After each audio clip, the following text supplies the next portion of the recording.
Porque montar dieta parece muito fácil, porque todo mundo considera só carboidrato, proteínas, gorduras, e isso tem calorias, aí você pega um alimento, vê qual que é o principal nutriente, vê o teor de calorias e vai somando.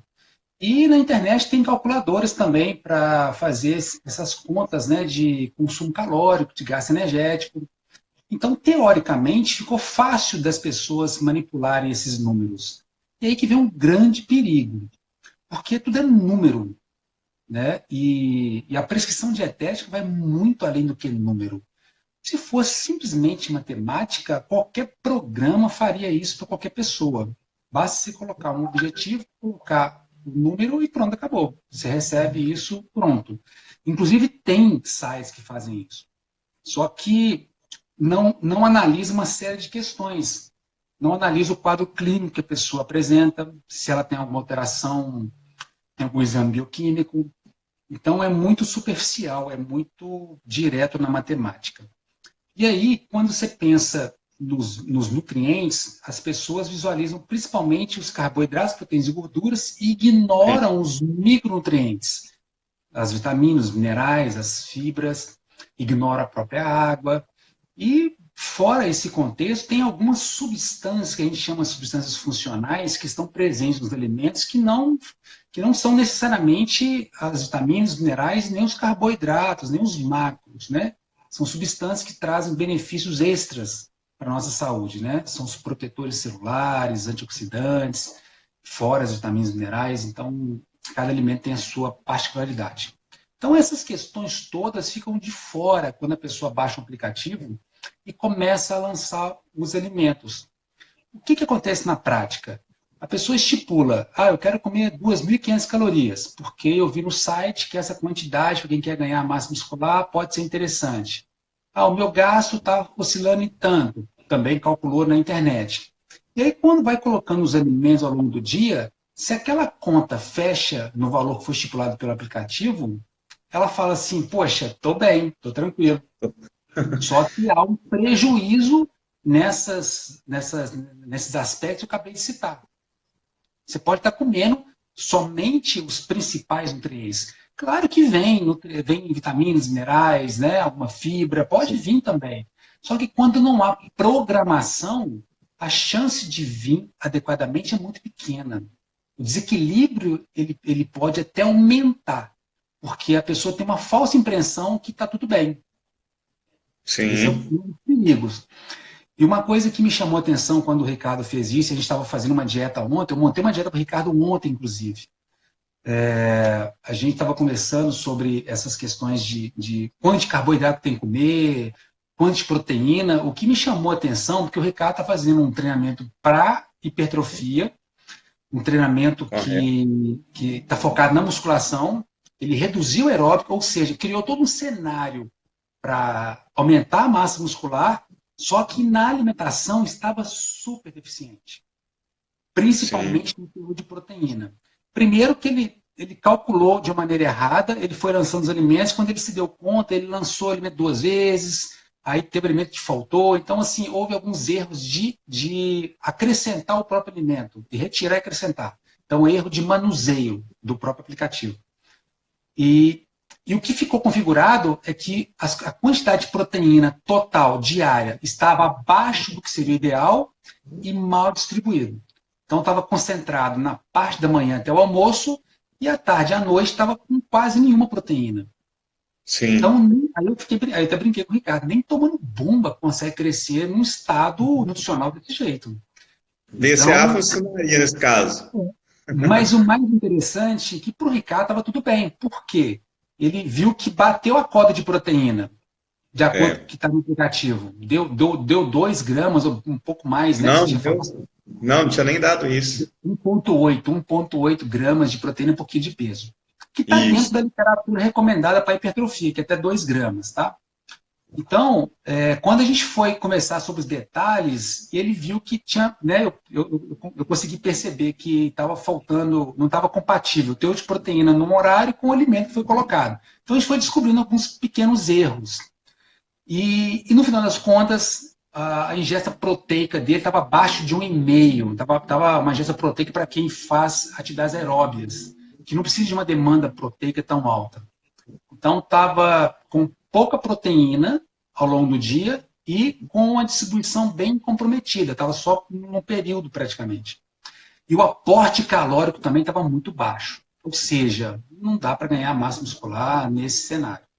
Então, a gente fez uma reprogramação e acabou que a dieta não ficou pronta ainda, mas o Ricardo já me adiantou que o que ele estava comendo já era meio, quase que o limite dele de tolerância. Nossa, eu estou comendo muito e tal.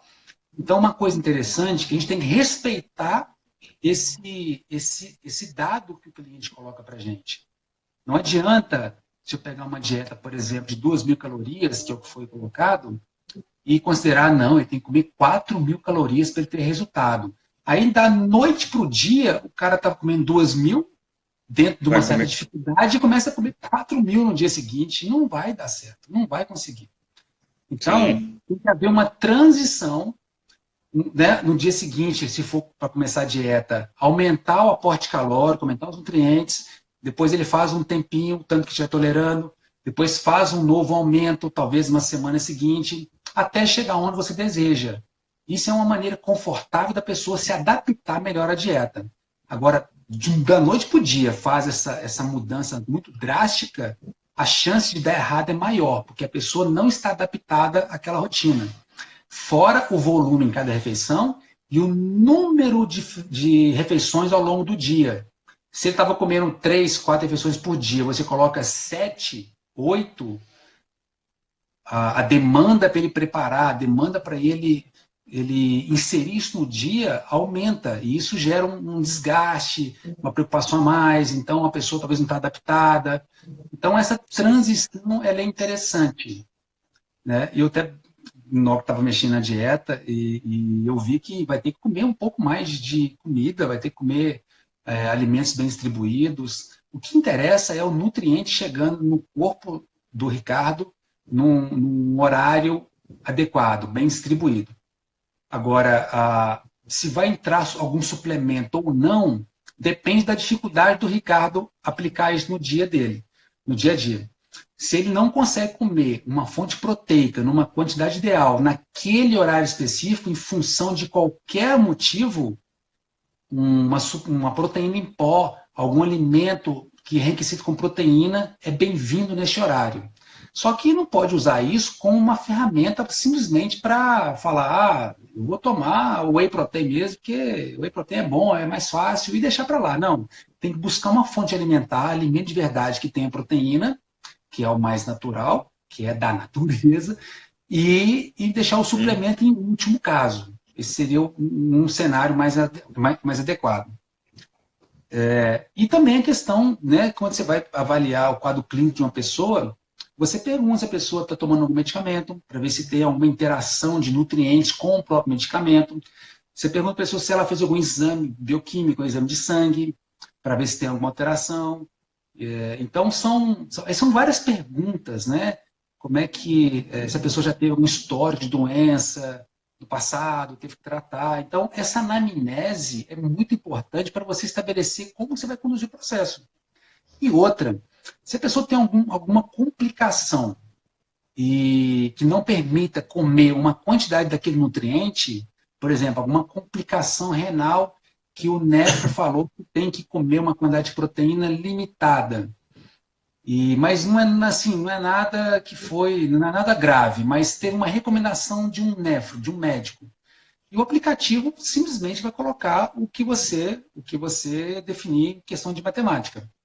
Então, o profissional é imprescindível nessas horas para avaliar esse quadro, respeitar se houve alguma recomendação médica, respeitar se tem alguma limitação, que é justamente para fazer um trabalho mais adequado e chegar no resultado final, né?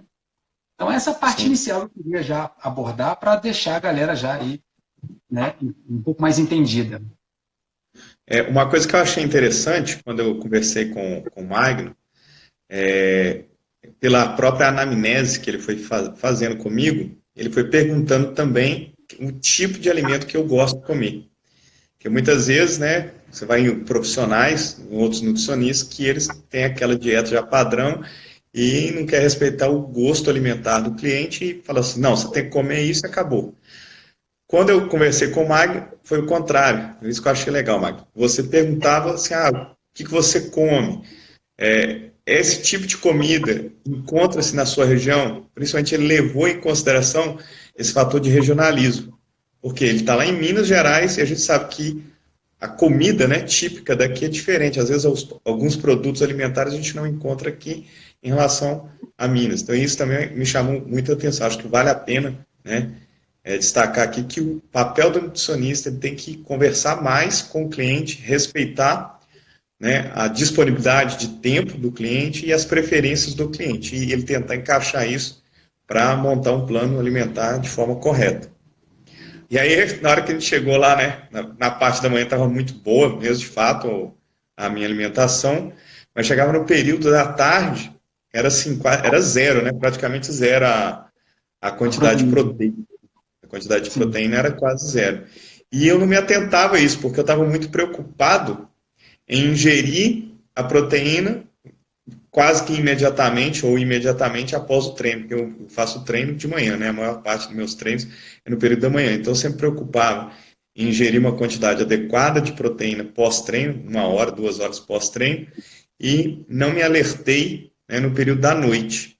Então isso foi um outro erro meu. Então, além de ter alguns erros aí de inserção de alimentos no aplicativo, foi o primeiro erro, e aí o segundo erro, visualizar, né, a quantidade, somente a quantidade total de carboidrato, proteína e gordura, não ter reparado, a distribuição, foi o meu segundo erro aí, que eu acho que foi enorme. E o terceiro erro foi não ingerir quase nada de proteína à noite. E aí uma Pois é. outra coisa também que eu acho que faltou para mim, foi principalmente experiência assim, que tipo de alimento que eu posso substituir. E aí isso aí o Magno vai discutir mais um pouquinho. Pode falar aí, Magno, sobre também substituição de alimento, como que você orienta Exatamente. no dia a dia. Porque quando a pessoa coloca lá no aplicativo X gramas de carboidrato por dia, ela acha que pode colocar biscoito, né, pão. Não digo no caso do Ricardo, mas pegando um exemplo, ampliando um pouquinho mais, né, para um cenário de mercado, não é diferente você estar comendo um pão, comendo um biscoito, comendo uma fruta, comendo uma batata, comendo um arroz. Você tem vários sucos, né, própria fruta. Você tem um cenário muito diversificado de carboidrato. Então, Sim, fazer boas escolhas de carboidratos bons e com variedades é bem interessante. Agora, a distribuição ao longo do dia também é importante para você saber comer a quantidade de frutas adequada ao longo do dia, para você comer alimentos diferentes, e cada um vai ter um tipo de nutriente diferente, então você aumenta o leque de entrar mais nutrientes ao longo do dia. Então, essas substituições são importantes não só para a questão do nutriente, mas a questão comportamental. Porque tem muita gente que não consegue lidar muito bem com todo dia comer aquele mesmo pão, aquela mesma fruta naquele horário, aquela mesma batata doce em tal horário, a mesma carne. Então, essas dificuldades de como que eu vou substituir, o aplicativo não mostra. Às vezes tem até não, alguns mais avançados que tem lá uma sugestão lá, mas é muito fraco que não dá para você aplicar. E o Nutri, ele costuma disponibilizar, né, em paralelo à dieta, essa tabelinha de equivalências, que são os alimentos que estão do mesmo grupo. Né? Eu tenho ressalvas com essas substituições, porque eu já vi algumas tabelas no mercado que são tabelas que são bem esquisitas, né? Você tem o mesmo grupo estabelecendo gramas de carboidrato ou calorias, e aí você pega alimentos meio diferentes, alimentos que talvez tenham um teor de nutrientes bem abaixo do que seria o ideal, e o cliente acaba ficando bem à vontade quanto a isso. Então, isso também é um pouco perigoso. Você tem que dar uma opção de substituição para o cliente, mas deixar que ele faça escolhas inteligentes. Sempre induzir o cliente a buscar uma troca que seja o mais próximo possível daquele alimento que está sendo substituído. Então, listas de substituições gigantescas vai ter alimento ali que não é o mais interessante, que o cliente vai achar que está comendo certinho e acaba fazendo uma dieta em termos numéricos parecido com o que foi proposto, foi prescrito, mas em termos de qualidade está bem precário. desculpa, precário. Então, essa uma abordagem, uma observação bem interessante. Né? E a Legal. questão de definir também a quantidade de calorias, tá? Tá. Ô, Mag, pensando assim em opções, tá? Vamos supor, de proteína, de carne. Quais são as carnes assim que a gente pode comer que não tem um teor muito grande de gordura, que elas são bem próximas da quantidade de proteína? O que que você geralmente recomenda assim?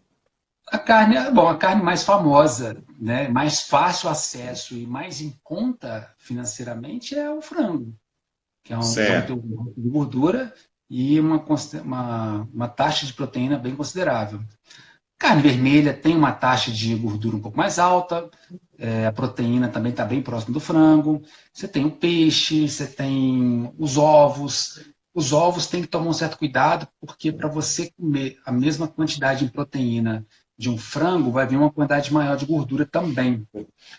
Então você vai ter que comer aí em torno aí de 5 ovos inteiros, para quem não quer jogar a gema fora, para bater o teor de proteína de 100 gramas de carne, que dá em torno de 30%. Isso de carne pronta, tá? Se for carne crua, dá em torno de 20%, é um pouco menos. Mas se você tira a gema, deixa só clara, que aí fica proteína pura, aí são 9 claras aproximadamente. Aí você quer comer gema, mas também não quer que fique muito gorduroso, porque a gordura aumenta calorias, né? Porque aí você aumenta a proteína, aumenta a gordura, aumenta a caloria, você tem que tirar, então você tem que fazer um remanejo, né? Então, tem pessoas que às vezes comem um pouco menos de gema, mais claras, para manter um gosto, para a gordura ficar controlada, para não aumentar demais as calorias. Aí tem diversas maneiras de você trabalhar isso. Mas o importante é que você tem uma gama de proteínas hoje no mercado, que você pode lançar a mão. Agora, o mais importante é saber a quantidade que vai comer. E aí tem um outro problema, que o Ricardo, eu perguntei se ele tinha uma balancinha de cozinha em casa. E ele não tem. Eu sugeri ele comprar, porque é muito comum errar na medida caseira. Então, se a gente coloca aqui uma porção de carne 100 gramas, o Ricardo pode talvez achar que está comendo 100 gramas e na prática está comendo 70, 60, que é um bife pequeno. Ou então espera para comer 150 gramas de carne numa refeição, ele está comendo 100, porque ele acredita estar comendo aquela quantidade, porque a medida caseira não foi bem trabalhada, ele não tem muito hábito. Então, quando a pessoa inicialmente pesa alguns alimentos, e esses alimentos fazem parte do dia a dia, ela rapidinho não precisa ficar pesando, ela tira a balança e não fica pesando mais, porque a margem de erro diminui muito. Então, as pessoas têm que, na minha visão, como sugestão, para aprender a lidar com medidas caseiras, ter uma balancinha para tirar a dúvida, não para criar uma neura, para ficar pesando toda hora, vai sair para comer na rua, leva a balancinha. Eu não tenho estado para isso, né? Eu atendo cliente lá na clínica que os caras tiram a comida para comer na hora da consulta, que está na hora de comer, tá, né? Que está naquele período, e os caras tiram a balancinha e começam a pesar na hora, né? Então, assim, vamos falar uma história lá, mostrando os caras comendo assim.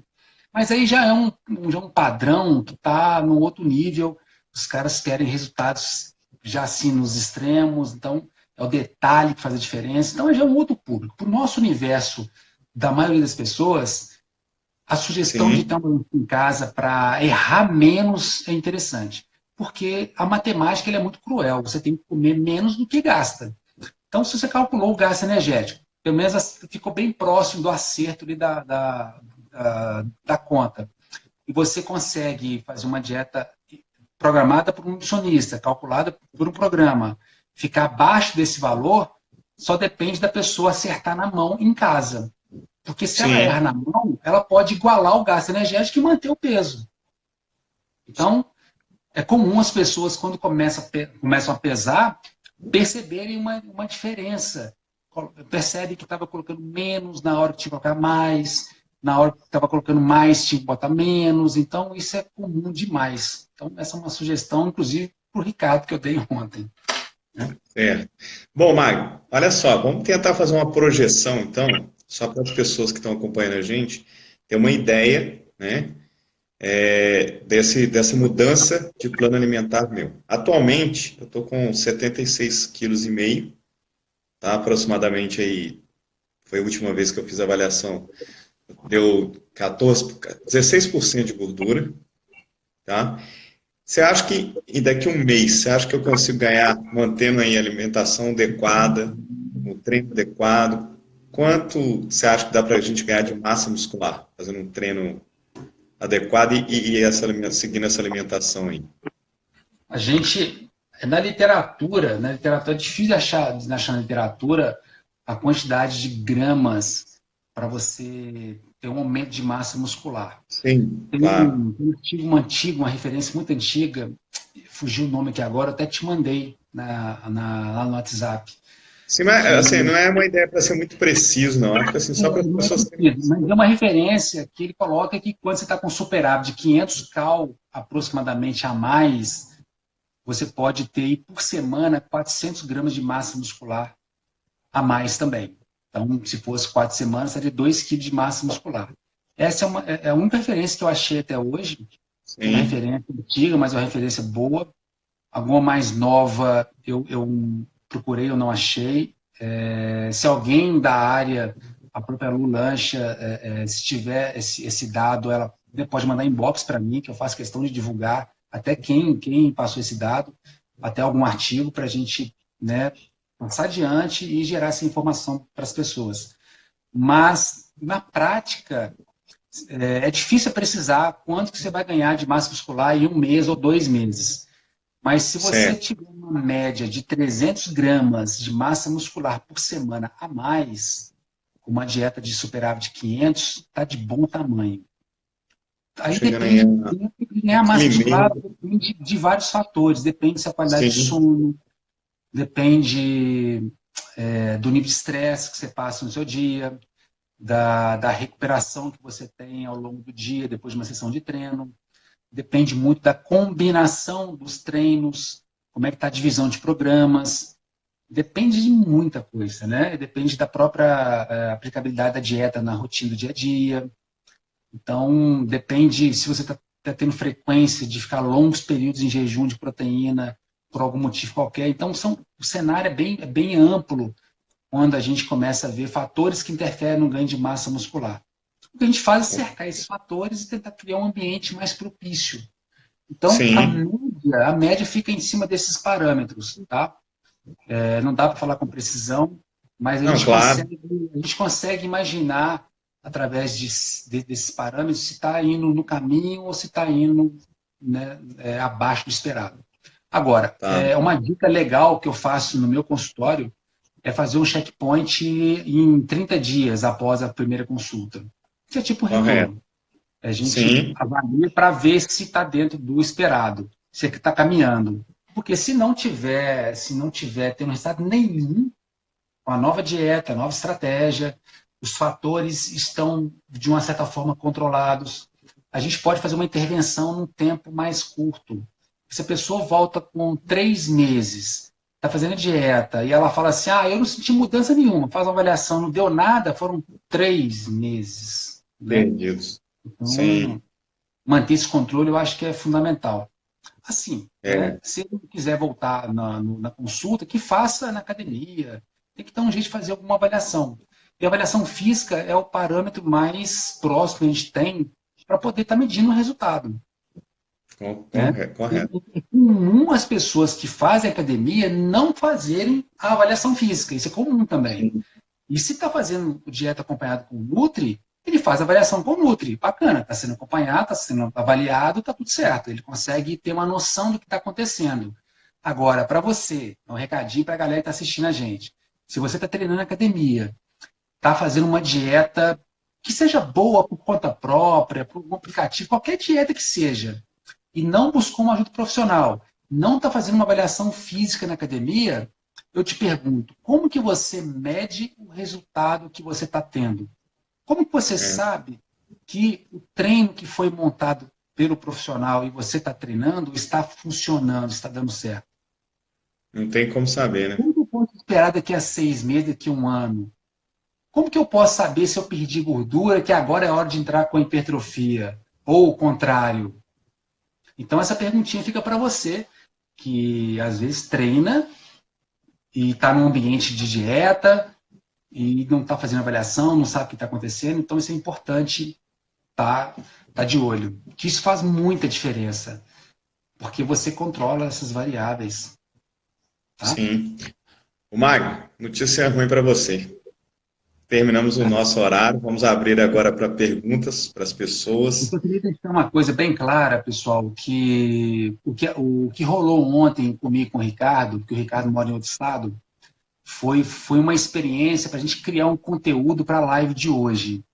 Porque o Conselho Regional de Nutrição não permite prescrições de dietas via online, tá ok? Então fica essa dica para os Bem nutri lembrado. que se aventuram em abrir agenda para quem é de fora e faz consulta online. Você pode conversar com as pessoas, dando dicas, instruindo, mas fazer uma consulta clássica com prescrição dietética por internet não pode, o conselho não permite. Então, ontem, na verdade, a gente discutiu sobre como poderia ser um plano alimentar para o Ricardo, diante de um cenário que me apresentou, mas Para foi lá. para criar um conteúdo para hoje. E Sim. o Ricardo, a minha sugestão, que a gente conversou, para ele ser acompanhado por uma nutri da própria cidade, mas quem vai fazer o planejamento, quem vai dar todas as diretrizes de como que vai ser executado, como que vai ser feito a projeção de metas, aí fica comigo. Aí quem vai montar a dieta dentro desses parâmetros, quem vai cuidar desses detalhes, fica a nutri da própria cidade. Tá ok? Isso é ficar só claro, porque senão as pessoas começam a viajar, começam a achar assim, então eu vou começar a atender online. Não pode, galera. Quem faz isso está infringindo a lei e pode receber uma notificação. Fica essa dica aí. Ótima dica aí para os nutricionistas. Bom, pessoal, Exatamente. vamos abrir aí para as perguntas. Alguém tem alguma dúvida? Ó, apareceu a primeira aí, a do G. Jackson. Aqui teve uma pergunta aqui que eu achei interessante, que a pessoa Ah, passou o nome aqui, eu perdi o nome. Que se ingerir uma fonte de proteína por volta de 9 horas da manhã, qual que é o próximo horário que eu devo comer uma proteína? Na verdade, não existe mais essa questão de 3 em 3 horas, tá? Já estou por terra há muito tempo. O que você tem que fazer é pegar uma ingesta total de proteína diária, tipo, deu 200 gramas de proteína dia para aquela pessoa. E ela consegue fazer quantas refeições por dia? A realidade dela é 4. Então tem que comer 50 gramas praticamente em 4 refeições. Aí você coloca café da manhã, um almoço, à tarde e à noite. É o que a pessoa consegue. Se ela conseguir fazer 5, cai para 40 cada refeição. Aí você pode equilibrar isso melhor. Agora você tem que avaliar também se vai ficar muita proteína por cada refeição, porque o corpo ele tem um tempo de absorção, sim. um certo limite para absorver essa proteína naquele momento, sabe? Então, às vezes vale a pena você trabalhar com uma taxa menor para poder ficar dentro do parâmetro aí de 30, 40 gramas Sim. em média, tá? Para as pessoas por refeição, média, tá? E mais uma vez, a gente está falando de matemática, dos macronutrientes, que é o que a galera sempre busca, mas a falta de um nutricionista, a falta de um profissional capacitado vai levar você a ter deficiências nutricionais. Isso aí é fato. É fato. Sim. É raros casos que quando você pega uma dieta feita por uma pessoa que não é da área, está bem equilibrada. Porque acompanhado por um Nutri já é difícil de você acertar na mão para equilibrar os nutrientes, Uhum. né? Então, fica essa dica aí para você ficar atento e não achar que está comendo tudo certinho e tá, né? E deixar por isso mesmo, tá bom?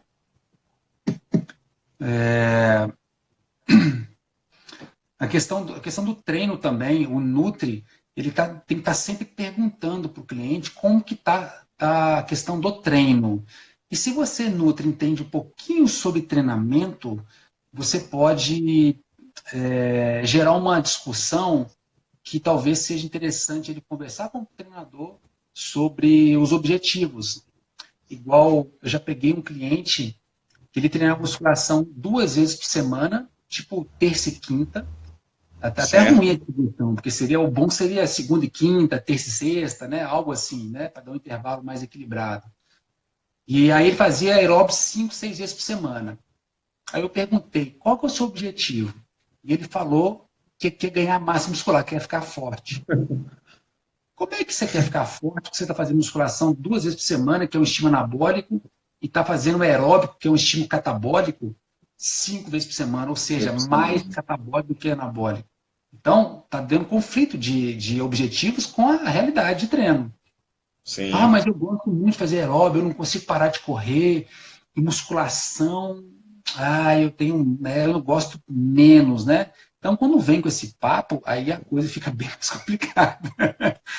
Não tem Porque, como, né? imagina, ele quer ficar forte, mas a atividade principal que poderia conseguir esse objetivo é a que ele menos gosta. E ele está fazendo muito, que é o aeróbio, que na atual situação dele estava comprometendo todo um ganho de massa muscular, né?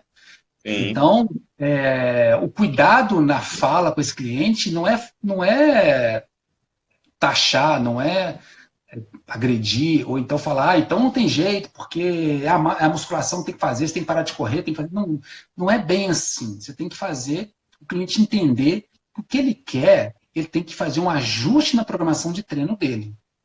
Sim. Não é impor. É muito mais interessante. Aí vem até um pouquinho de coach, né? Que é questão comportamental. É muito mais fácil você fazer ele refletir no problema para ele buscar uma solução do que você dar uma solução. Esse é o melhor caminho. Então, se você explica para ele primeiro qual que é o procedimento para ganhar massa muscular, qual que é o impacto desse excesso de aeróbico, menos musculação no resultado. Quando você explica isso para ele, e ele, né, entendeu, e você começa a perguntar o que ele poderia fazer para mudar isso, nossa, ele começa a achar a própria resposta. E o incrível é que ele consegue mudar um pouco o cenário dentro de uma realidade que ele acha interessante. Agora, se ele Sim. for de cara, ele vai ter uma resistência. Então, quem trabalha, quem é especialista em comportamento, está me escutando aí, É. sabe que essa estratégia ela é fundamental para a gente quebrar objeções e fazer o cliente pensar um pouquinho diferente. Eu uso isso muitas vezes nas consultas e faz muita diferença. Magno, uma pergunta aí que tá, é o Júlio, sobre proteína da soja. Se tem diferença de proteína normal, uma proteína da carne, né? A proteína da soja, proteína vegetal, das Isso. proteínas que tem no reino vegetal, ela é a mais completa, é a mais interessante, tá? Você tem da ervilha, você tem proteína do arroz também, quando você extrai a proteína do carboidrato arroz, mas a soja ela é classificada aí como uma proteína que tem uma quantidade de aminoácidos bem interessantes. Mas quando se compara a proteína animal, ela fica bem abaixo, né? A proteína animal, a gente fala que é de alto valor biológico, que contém Isso. todos os aminoácidos essenciais. E a soja, eu não vou entrar muito nesse assunto, que é um assunto polêmico, um assunto problemático, e a nossa soja, uma boa parte dela é transgênica, Orgânica. então é meio complicado, sabe? Então tem que tomar muito cuidado com a soja, você tem que ter outras fontes de proteína, quem é vegetariano tem que ter opções além da soja, não só a soja, tá? Para não ficar comendo soja o dia inteiro em grandes quantidades, porque a gente não sabe o que isso pode causar no corpo e né, com esses processos de mudança, né, da genética da planta. Então, é complicado, tá? Tem Ele estudos em até, cima disso aí, mas é complicado. ele até perguntou se aumenta estrogênio. Isso aí, ó, eu não conheço, nunca ouvi falar. Você tem alguma. Não, eu também desconheço, tá? A veracidade desse aumento de estrogênio.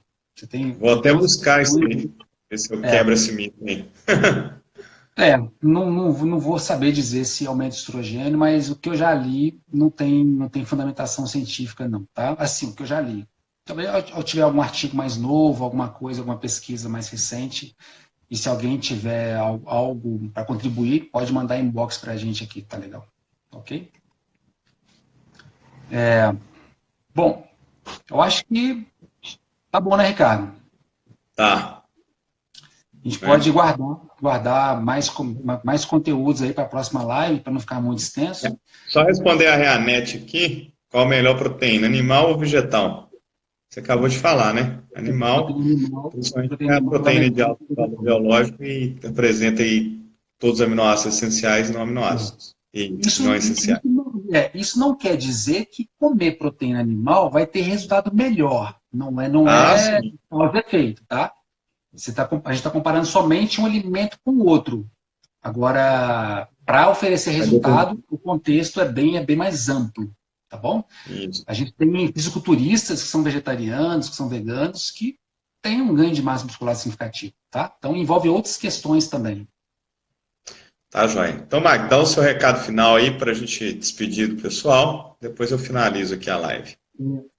Eu fiz recentemente lá no meu feed, Magno Luiz Nutricionista, eu coloquei lá um post, como eu posso te ajudar. Quem tiver algumas perguntas que colocou aqui, a gente não conseguiu responder, é muita gente, e a gente não consegue responder todo mundo, né? Pode perguntar lá naquele post meu, eu vou ler todas as perguntas, eu vou ler, vou responder o que tiver fora da minha área, eu vou consultar a minha equipe, que é bem grande lá na clínica, então, eu tenho um suporte bem interessante. Eu vou pegar informação de qualidade e passar para vocês. E dependendo do conteúdo da pergunta ou das perguntas, a gente pode criar uma live para isso, ou pode criar vídeos também. Então, pessoal, Sim. esteja conectado aqui no MBE Brasil. O Ricardo está gerando conteúdo nos stories muito bacanas, muito legais. Lá no meu perfil, estou gerando dicas também nos stories, nos meus vídeos. Tem no IGTV também, tem muita dica. E não deixa, você que é profissional de nutrição e educação física, não deixe de entrar no Telegram, que é o nosso grupo, a nossa comunidade. Você pode procurar nutrição/treinamento físico. Tá muito legal, a gente colocou muita coisa legal lá ontem, hoje. Então a gente está gerando conteúdo para contribuir na área, ok? Te agradeço a participação de todo mundo. E semana que vem a gente deve ter mais uma live, né, Ricardo? E agora nós estamos engatando as lives, né? Agora a gente é o rei das lives. Pois é. Bom, galera. Tá. Então, pessoal, chegamos aí ao final dessa live. Eu quero agradecer a todos pela participação, pela atenção, pelo carinho. Quero também agradecer, e hoje eu cheguei à marca aí de 5 mil seguidores, estou muito feliz. Isso mostra aí que eu estou na direção certa e que todo mundo sabe que o meu objetivo aí é contribuir com a profissão do profissional de educação física. Então, pessoal, um abraço. Não esqueçam de participar da nossa comunidade no Telegram e vejo vocês até na semana que vem para a gente continuar aí essa nossa discussão sobre nutrição esportiva e treinamento físico. Valeu, galera. Um abraço e até mais. Ricardo, quem quiser fazer um print, aqui, ó, a ideia é legal. Faz um print na tela e marca a gente lá nos stories. Boa. Então faz isso aí. Vamos aí, ó, pronto, tá o print. Aí, valeu, galera. Quanto mais compartilhamento, mais o Instagram entrega as lives, melhor pra gente, e a gente está sempre mais motivado, e a coisa gira, né? O mundo gira, tá bom? Galera, brigadão, fiquem com Deus, até a próxima. Valeu.